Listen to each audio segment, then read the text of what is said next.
Hello middle school, welcome to the Chapel Shoutout Raffle. If you're a high schooler, remember either fast forward or pause and reflect to who you can give a shout out. Now, the first shout outs, here are all the shout outs. Woo! First one, Alana Tanji. The second one, Hannah Joe. The third one is, Dongwon Kim. And number four is Wesley Park. And the last one, here we go, Eric Young. Congratulations, I will be emailing you guys about your prize.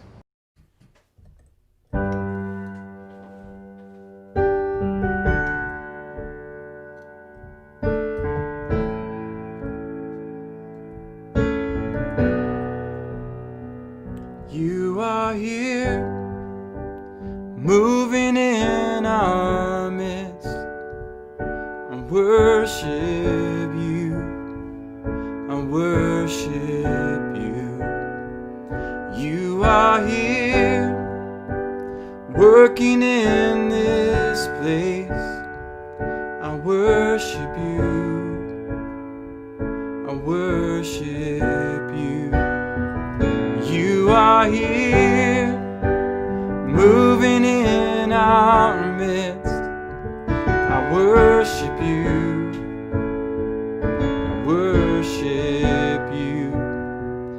You are here, working in this place. I worship you, I worship you.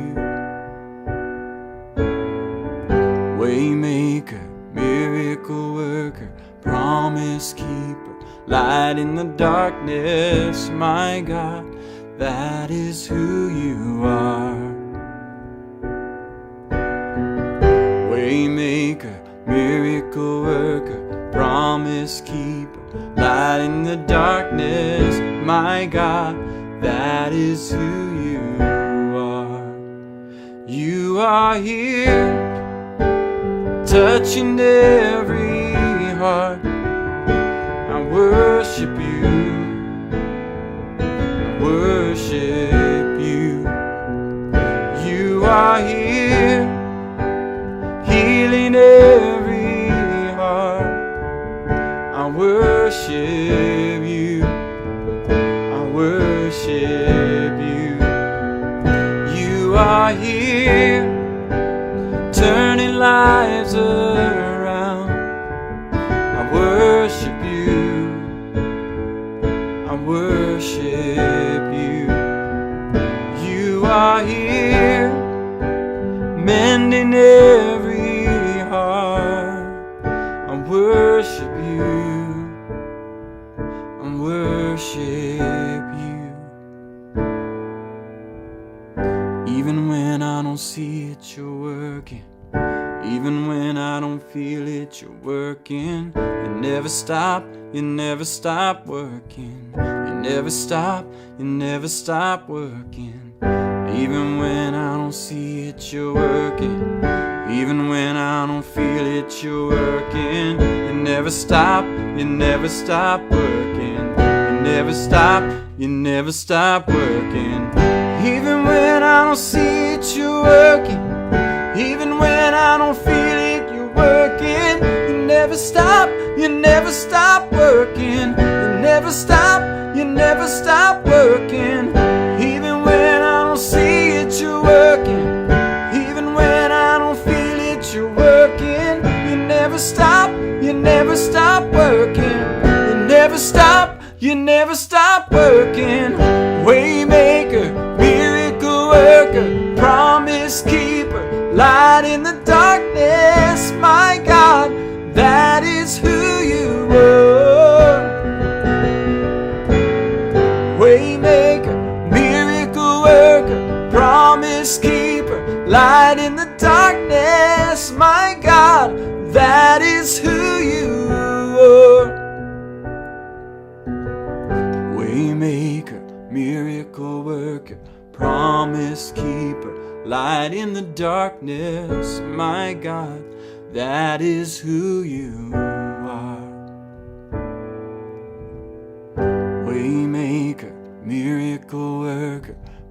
promise keeper, light in the darkness. My God, that is who you are.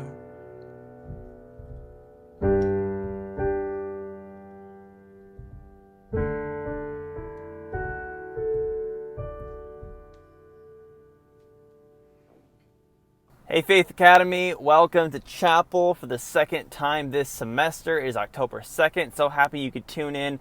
My name again is Ruben Miles, and I am here to bring you guys the word from my car today. And I want to start you guys off with another story this week. And this one's about a friend of mine from university named Morgan. Now, Morgan was one day at our school by some of her friends, not me, some of her other friends. She was peer pressured into skateboarding down a hill.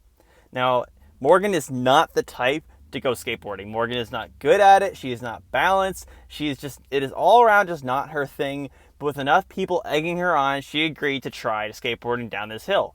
So she gets on the skateboard and she goes down and pretty quickly falls off the skateboard and hits the ground really badly on her leg.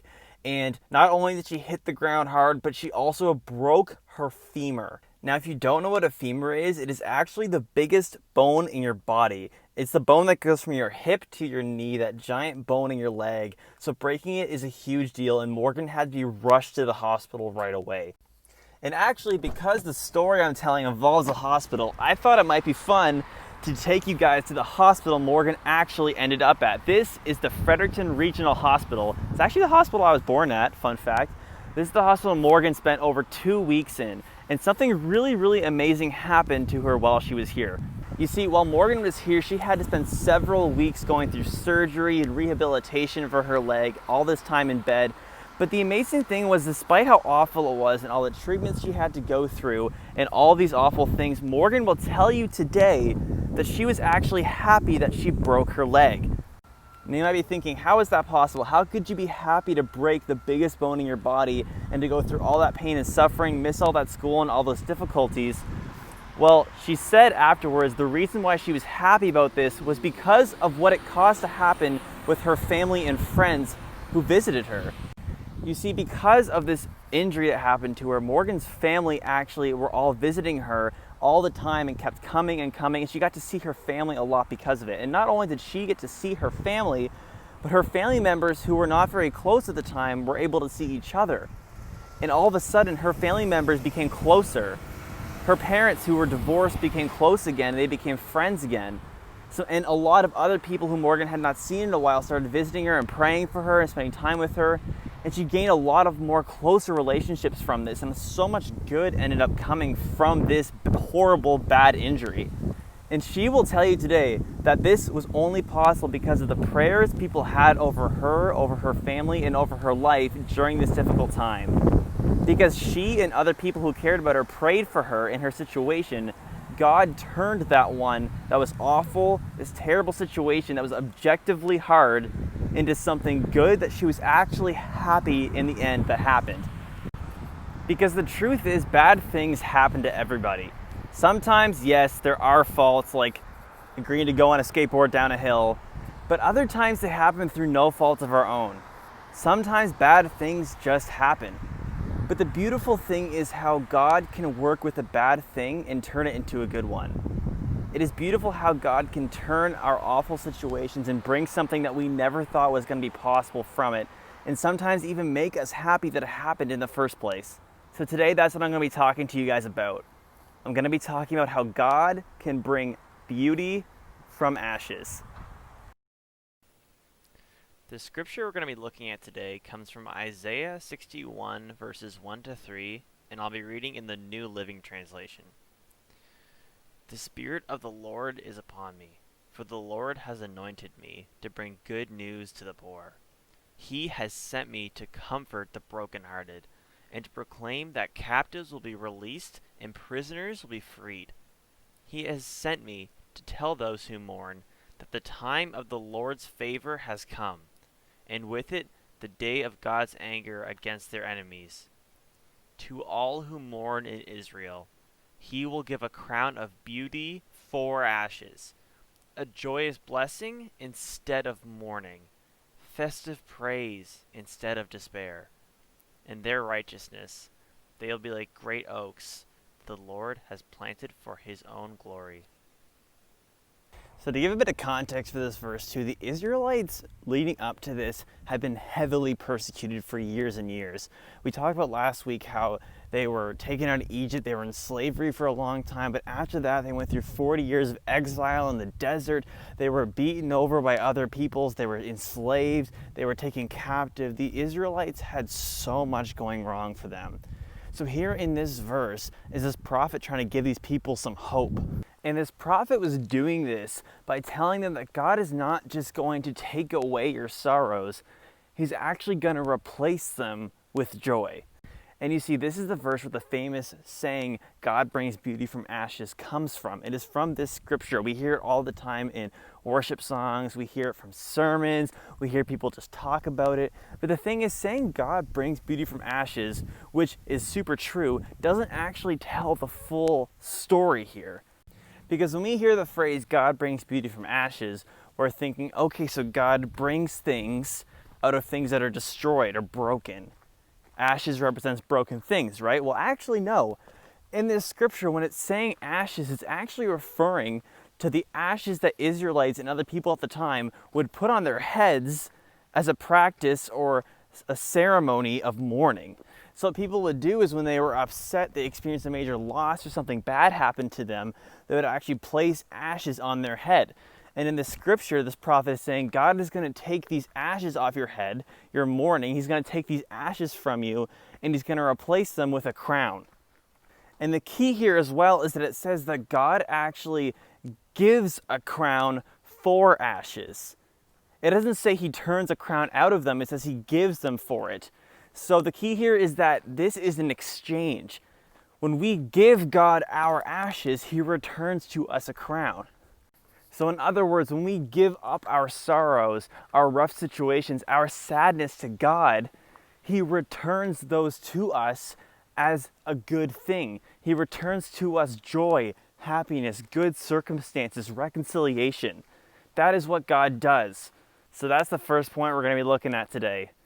We need to exchange our ashes for a crown. Because the truth is, we cannot accept God's joy or goodness or healing from a bad situation if we're not willing to first give up our sufferings to him. There can be no exchange if we don't first give up our bad things, our sadness, and entrust them to God for him to handle it. Sometimes we don't want to trust God with these things. Sometimes we just get so caught up in feeling bad and sad about things that we don't want to give it to God for him to handle it. And while it is clear in scripture, it tells us that there is a time to be happy and a time to be sad. There is a time for mourning.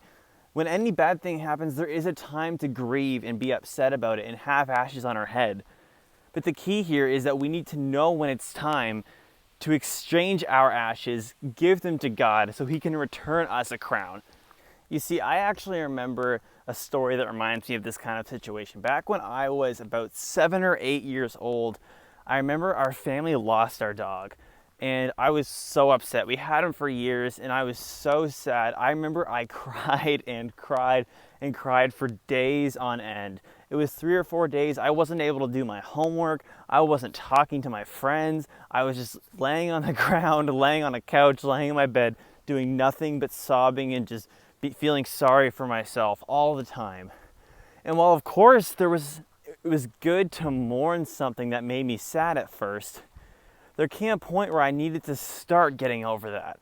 There came a point where I needed to start accepting what happened and accept joy that came after it instead of just spiraling and spiraling down further and further into sadness. And my mom recognized that. She said, okay, this kid needs to get over this. So my mom came to me and she said, Ruben, you need to start just getting over the fact that Chester's gone. Like, you need to start bouncing back from this now. It's been long enough. And then, well, you might think that's extreme and that's bad and that's a hard thing to say. I actually took it very well. And after that, I felt way better and bounced back almost right away. After my mother had confronted me about actually trying to get over the sadness instead of just spiraling down further and further and feeling sorry for myself, I started actually feeling better. When I actually bothered to make the exchange and to try to get better and to give up my sorrow, all of a sudden was allowed to have joy come in. And you see, this can happen in any rough situation in our lives, whether big or small. Sometimes we just aren't willing to take this step to try and feel better. Sometimes we aren't willing to take the step to try to give up our sorrow to God and feel better. And I'll say it again, of course, there is a time for feeling sad and feeling lost and feeling mournful about something negative that happened. That's normal. God intends for that to happen. But we need to know that also there is a time for joy and there is a time for happiness to come after that. And we need to seek that out when we feel like we're ready. When we feel like we're ready to give this up to God, give our ashes up to God. So today I want you guys to look at yourselves. I want us to look at ourselves and look and see if there's anything that we're still upset about, that we're still sad about, that's weighing on us, that's sitting on our hearts, that are the ashes on our heads. And ask ourselves, are we ready to give this up to God? Whatever it is, maybe you're upset that you still can't go outside very much because of COVID. You can't see your friends as much as you'd want to. Or maybe it's something else unrelated entirely, something that's weighing on your heart. Whatever it is, ask yourself, are you willing to exchange those ashes for a crown? Are you willing to entrust God with this bad thing and accept the joy, the healing, and the goodness that come from entrusting our issues to God? But for some of you, maybe you're experiencing a much larger issue that you're still mourning over and you're just not ready to give that up to God yet. You're just not ready to move on from that yet, and that's okay. But you need to know that whenever you do feel ready, God is there ready for you. He is going to be there with open arms, ready to accept you, ready to take on all your pain and to replace it with an even greater joy. God is there ready for you.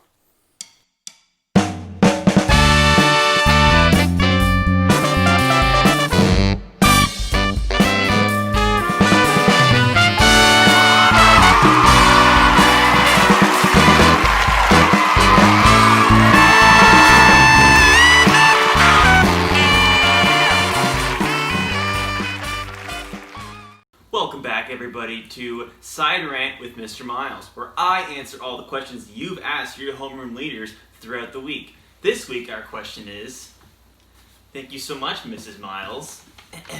Hey! Oh, Mr. Miles, why do bad things happen to good people? Why does God allow bad things to happen at all? If He's all good and He's all powerful, why don't only good things happen all the time? Sincerely, Anonymous High Schooler. Well, Anonymous High Schooler, thank you so much for your question. This is a very important question that is asked by lots of people all the time. It is a question as old as time that people have wondered. So you see, to answer this question in its entirety, it would take a whole other chapel to do so. But I can provide you a very brief and concise answer that will hopefully satisfy all of you who are wondering this as well. So first off, you need to know that God does not cause these bad things to happen in the first place. However, He does allow them to happen, and that is because God has granted us, as humans, free will. You see, when God created us, He wanted to have a loving and legitimate relationship with us. But He knew that that would not be possible if we didn't ourselves have free will. If we ourselves didn't have the ability to say yes or no to God, it would be as if He just made a robot who had to say yes, God, to everything He ever had to say. And that wouldn't really be a real loving relationship, would it? If you had a robot friend who just said yes to you all the time, that wouldn't be very satisfying. It wouldn't be like a real relationship where the person actually wants to be your friend or to actually love you. So because we were given free will, famously, Adam and Eve in the Garden of Eden used their free will to disobey God. They committed the first sin. And when that happened, evil entered the world. It says in Genesis that the evilness and sin corrupted the ground itself. God Himself cursed the ground because of the sin that Adam and Eve committed. And it also affected them themselves, and the world was never the same. So now, because the world and people have been hurt and affected by this sin, people hurt one another. And not only do people hurt one another and cause bad things to happen to one another, but the earth itself also hurts us. You see this in natural disasters or global pandemics. And because of this, lots of people suffer. lots of which who don't necessarily deserve it. But to cap all this off, you need to remember that we have joy amidst all the sufferings that happen in this world.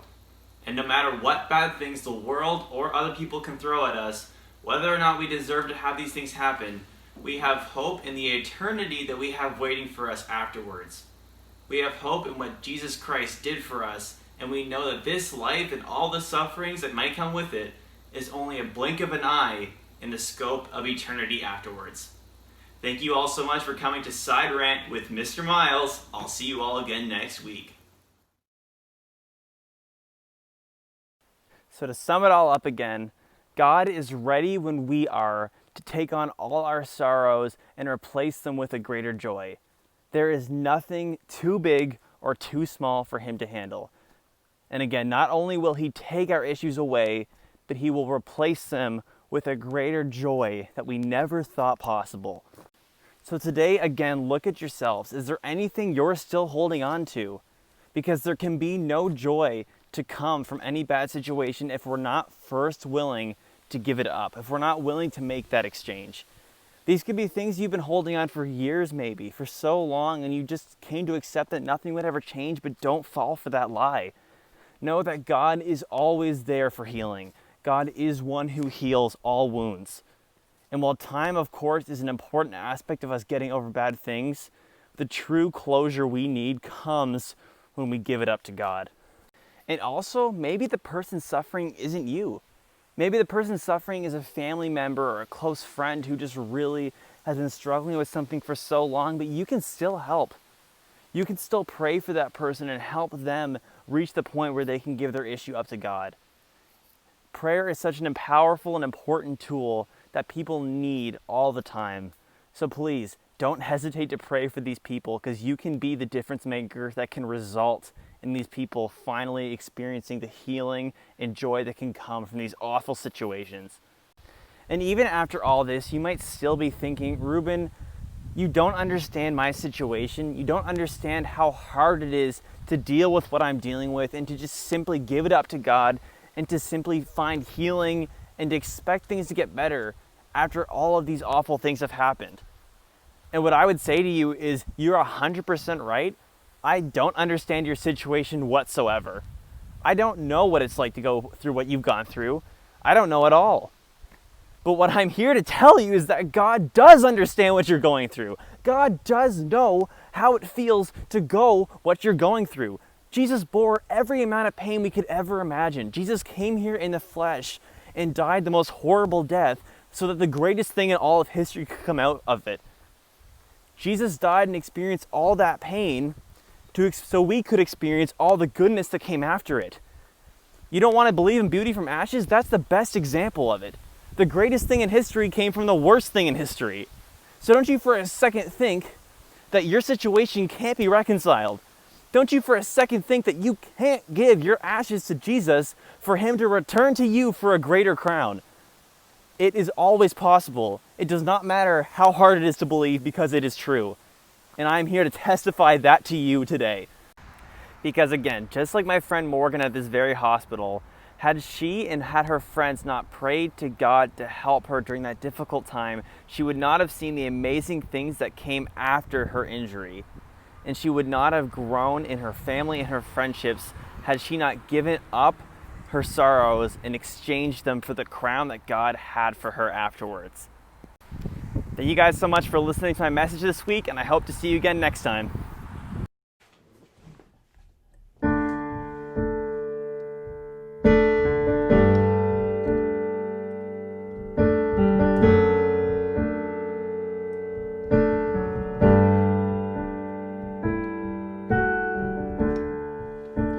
Worthy of every song we could ever sing,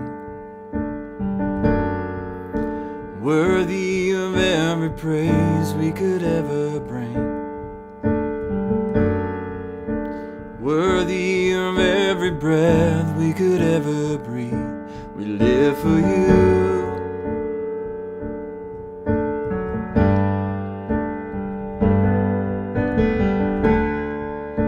Jesus, the name above every other name. Jesus, the only one who could ever save. Worthy of every breath we could ever breathe. We live for you. We live for you. And holy, there is no one like you. There is none beside you. Open up my eyes in wonder. Show me who you are and fill me with your heart and lead me in your love to those around me.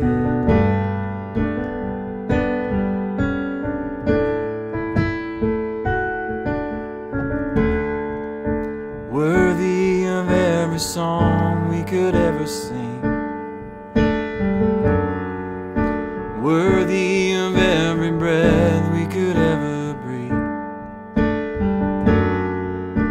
Worthy of every praise we could ever bring. We live for you.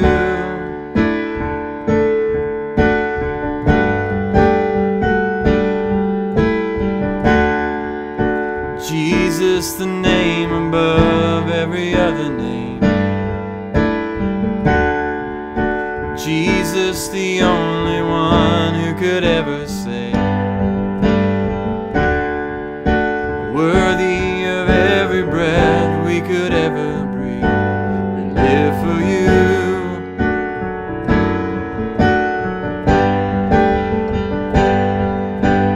Holy, there is no one like you. There is none beside you. Open up my eyes in wonder. Show me who you are and fill me with your heart and lead me in your love to those around me. Holy, there is no one like you. There is none beside you. Open up my eyes in wonder. Show me who you are and fill me with your heart and lead me in your love to those around me.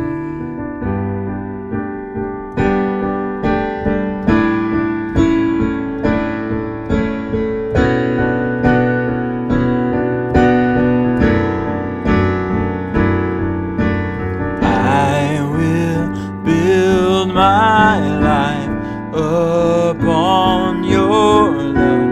It is a firm foundation. I will put my trust in you alone, and I will not be shaken. I will build my life upon your love. It is a firm foundation.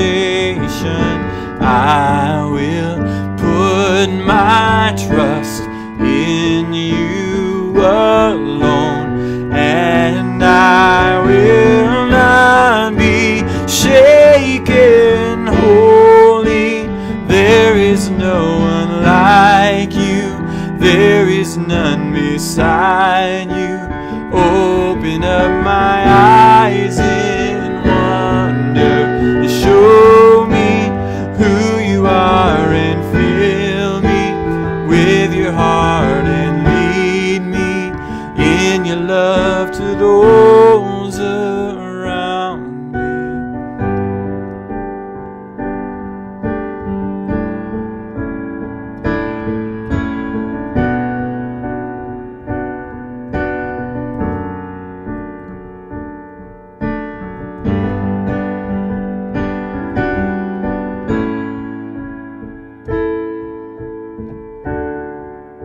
Worthy of every song we could ever sing.